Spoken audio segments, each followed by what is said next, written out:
Doctor BR Ambedkar Konaseema జిల్లా ముమ్మడివరం నియోజకవర్గం పోలవరం మండలం కొత్త మురమల్లలో రొయ్యల చెరువుల వద్ద యజమాని దాట్ల కృష్ణంరాజు హత్య ఘటనలో ఇద్దరు నిందితులను అరెస్ట్ చేసిన పోలీసులు నిందితులు రైతుల వద్ద నుండి తమ అవసరాలకు డబ్బులు ఫోన్ పే కొట్టించుకునే క్రమంలో రైతు ఫోన్లో 5 లక్షలున్నట్లు గుర్తించి డబ్బుల కోసం హత్యకు పాల్పడ్డారని డీఎస్పీ టీఎస్ఆర్కే ప్రసాద్ మీడియాకు తెలిపారు. రైతు ఆక్వా చెరువు వద్దకు వచ్చిన పని వారిపై కేకులు వేశారని ఆ క్రమంలోనే వారి మధ్య ఘర్షణ జరిగి రైతుపై ఇద్దరు వ్యక్తులు దాడికి పాల్పడినట్లు గుర్తించడం జరిగిందన్నారు. దీనికి సంబంధించి మృతునికి చెందిన సెల్ ఫోన్, మోటార్ బైక్ కనిపించకపోవడంతో పాటు పనివాళ్లు పరారయ్యారు. ఈ ఘటనలో మృతి చెందిన కృష్ణంరాజును అదే చెరువులో రాళ్లు కట్టి పడవేసి మృతునికి సంబంధించిన మోటార్ బైక్ హత్యకు ఉపయోగించిన ఏడియేటర్ రాడును సమీప ప్రాంతంలో ఉంచడానికి గుర్తించామని అన్నారు. ఈ ఘటనపై ఫిర్యాదు రావడంతో జిల్లా ఎస్పీ ఆదేశాల మేరకు ముమ్మడివరం సిఐ పోలవరం ఎస్ఐ వారి సిబ్బందితో దర్యాప్తు చేసి నిందితులను అదుపులోకి తీసుకున్నట్లు తెలిపారు. నిందితుల్లో ఒకరిని ముమ్మడివరం కోర్టులో హాజరుపరచగా మరొకరు మైనర్ కావడంతో జువైనల్ ని అదుపులోకి తీసుకుని జ్యుడిషియల్ రిమాండ్ కు తరలించడం జరిగిందన్నారు. 2 సెల్ ఫోన్లు, ఒకటి డిసీజ్ది చనిపోయిన అంది, దీని ద్వారానే 97,000 ట్రాన్స్ఫర్ చేయించుకున్నారు వాడు. ఒకటి ముద్దాయిది.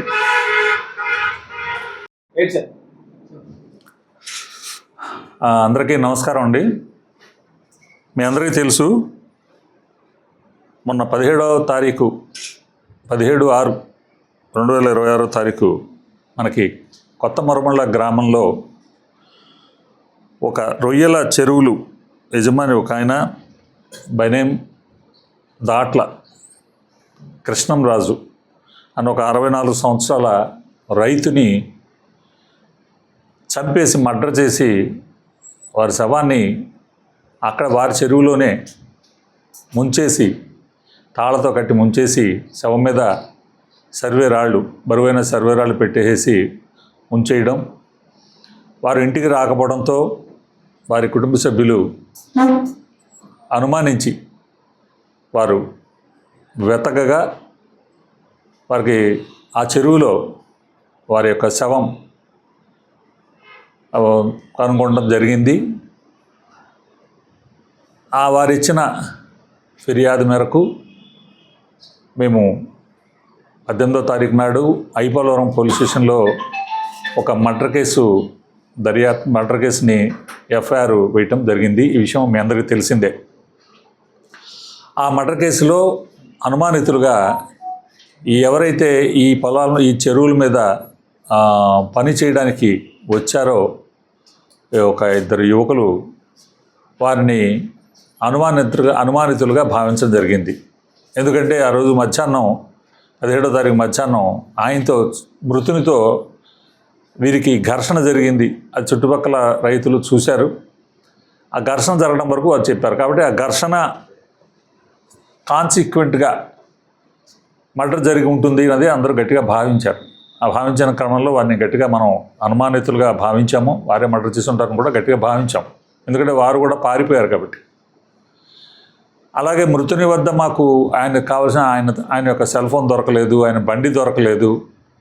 సో ఏదో సంథింగ్ ఫిషీ అని మేము అప్పుడే అనుమానించి ఇది ఖచ్చితంగా వారు కూడా పారిపోవటం, ఎవరైతే పనివాళ్ళు, సో దీని మీద వారే అన్న ఒక అభిప్రాయంతో వెంటనే మేము దర్యాప్తుని కొనసాగించడం జరిగింది.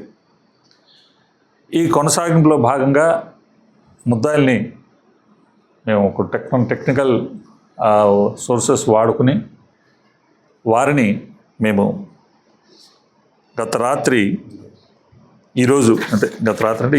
ఈరోజు తెల్లవారుజామున వారిని మేము కాకినాడలో వారు ఒక రూమ్ తీసుకున్నారు. ఆ రూమ్ వద్ద వారిని అరెస్ట్ చేయడం జరిగింది.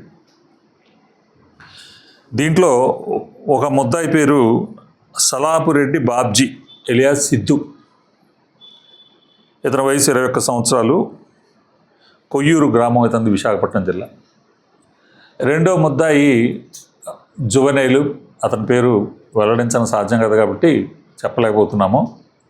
రెండో వ్యక్తి జువనైల్. సో వీరిద్దరిని అరెస్ట్ చేయడం జరిగింది, వారిని అదుపులో తీసుకోవడం జరిగింది. వారి యొక్క కన్ఫెషన్ మీద తిరిగి ఇక్కడ మళ్ళీ మొరమళ్ళ దగ్గరకు వచ్చి చనిపోయిన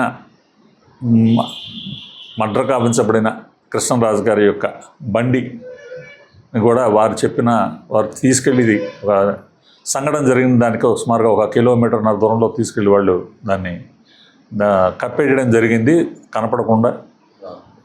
అలాగే దాని దగ్గర అక్కడ రాడ్ ఏ రాడ్తో అయితే వాళ్ళు చంపారో ఆ రాడ్ను కూడా వాళ్ళు కప్పేయడం జరిగింది. ఈ రెండింటినీ మేము అక్కడ వాళ్ళ యొక్క కన్ఫెషన్ బేస్ చేసి స్వాధీనం చేసుకోవడం జరిగింది. అలాగే ముద్దాయిల వద్ద నుంచి మృతుని యొక్క సెల్ ఫోన్ కూడా స్వాధీనం చేసుకోవడం జరిగింది.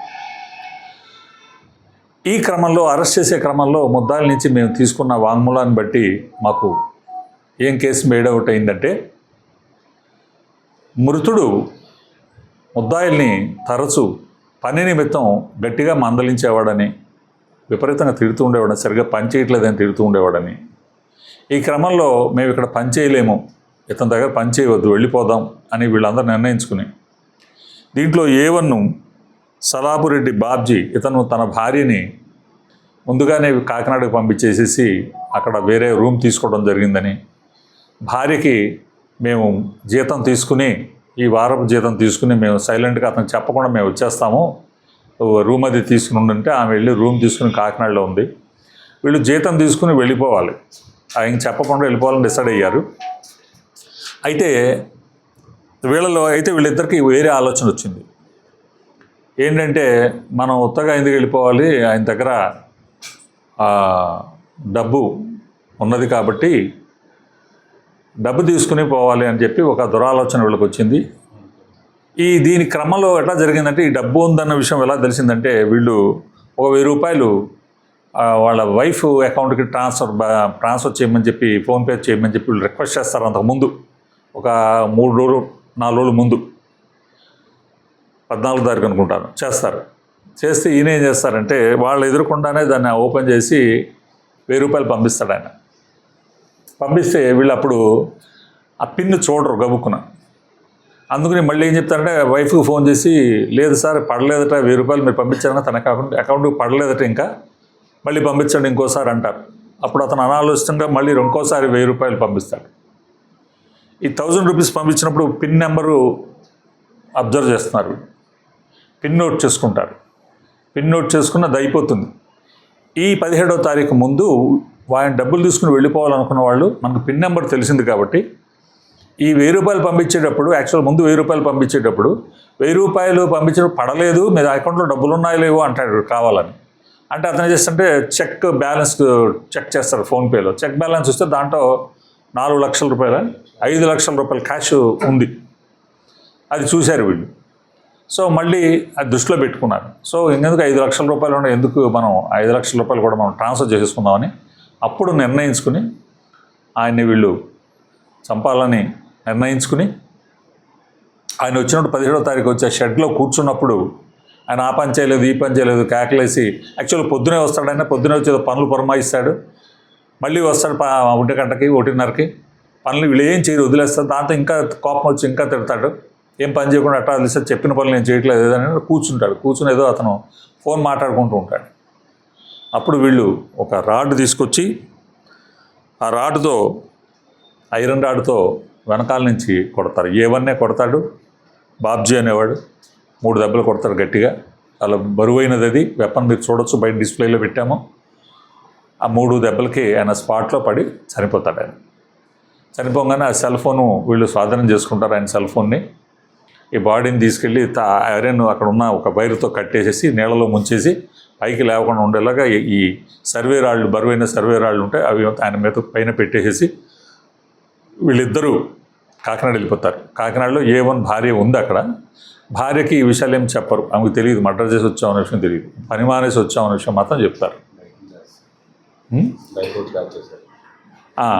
బైక్ని దారిలో ఏం చేశారంటే, బైకు ఈయన ఇక్కడే పడేస్తే అనుమానిస్తారు కుటుంబ సభ్యులు, ఈయన ఎక్కడికో వెళ్ళిపోయాడని అనుకోవాలని చెప్పి ఆ బైక్ని తీసుకెళ్ళి 1 కిలోమీటర్ దూరంలో వేరే వాళ్ళ అక్కడ ఉన్నటువంటి ఒక రేకుల షెడ్, కొబ్బరి తోట ఉంటే మురమల పరిసర ప్రాంతంలో కొబ్బరి తోటలో ఒక రేకుల షెడ్ పక్కన, బాత్రూమ్ గోడ పక్కన ఒక ఇది ఉంటుంది, బరక లాంటిది, దానికి నల్ల బరకం కింద దాచిపెట్టేస్తారు. దాన్ని రాడ్ని కూడా దాచిపెట్టి వెళ్ళిపోతారు. అంటే కొంత డిలే అవుతుందని, అది ఐడెంటిఫై చేయడం డిలే అవుతుందని. This is the background.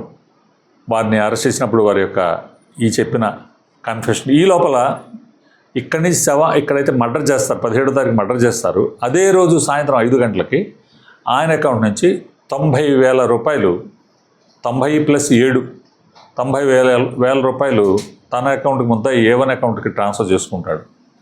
ఒక 7,000 తన భార్య అకౌంట్కి ట్రాన్స్ఫర్ చేస్తాడు.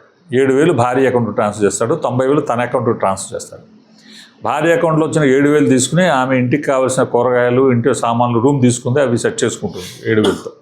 వీడి దగ్గర ఉన్న 90,000 వీడి అకౌంట్లో పడతాయి. బట్ వీడి దగ్గర ఉన్న ఫోన్పేలో పిన్ను పనిచేయదు. అది ఎందుకు సంభవం స్ట్రక్ అవుతుంది, అది కొంత కారణాల వలన. సో ఇది వీడు తీసుకోలేడు. వీడు వెళ్ళి ఆ బ్యాంక్ నుంచి డ్రా చేయవలసి ఉంది. వీడిది SBI అకౌంట్ వస్తుంది, లోకల్ రూరల్ గ్రామీణ బ్రాంచ్ వాడిది, వాళ్ళ అకౌంట్. అక్కడి నుంచి మనం స్వాధీనం చేసుకోవాల్సి ఉంది ఆ 90,000 రూపాయలని. సో టోటల్గా ఈయన అకౌంట్ నుంచి 97,000 రూపాయలు వాళ్ళు డ్రా చేశారు. మనకి వారి దగ్గర నుంచి సెల్ ఫోన్ స్వాధీనం చేసుకోవడం జరిగింది, రాడ్ స్వాధీనం చేసుకోవడం జరిగింది, 2-వీలర్ స్వాధీనం చేసుకోవడం జరిగింది. ఈ మర్డర్ జరిగిన క్రమంలో వారి ఒంటి మీద పడ్డ రక్తంతో తడిసినటువంటి చిన్న రక్తం పడతాయి కాబట్టి కొట్టినప్పుడు ఆ రక్తపు తడిసినటువంటి వాళ్ళ డ్రెస్సులు కూడా మనం స్వాధీనం చేసుకోవడం జరిగింది. వీటన్నిటిని కూడా మేము పరీక్షల నిమిత్తం FSLకి పంపించడం జరుగుతుంది. ముద్దాయిల్ని ఈరోజు మేము కోర్టుకి రిమాండ్ నిమిత్తం A1ని రిమాండ్ నిమిత్తం ప్రొడ్యూస్ చేయడం జరుగుతుంది. జోనైల్ని కన్సర్న్డ్ వాళ్ళ జోనల్ ఆఫీసర్ ద్వారా హోమ్కి పంపించడం జరుగుతుంది. ఈ కేసుని చాలా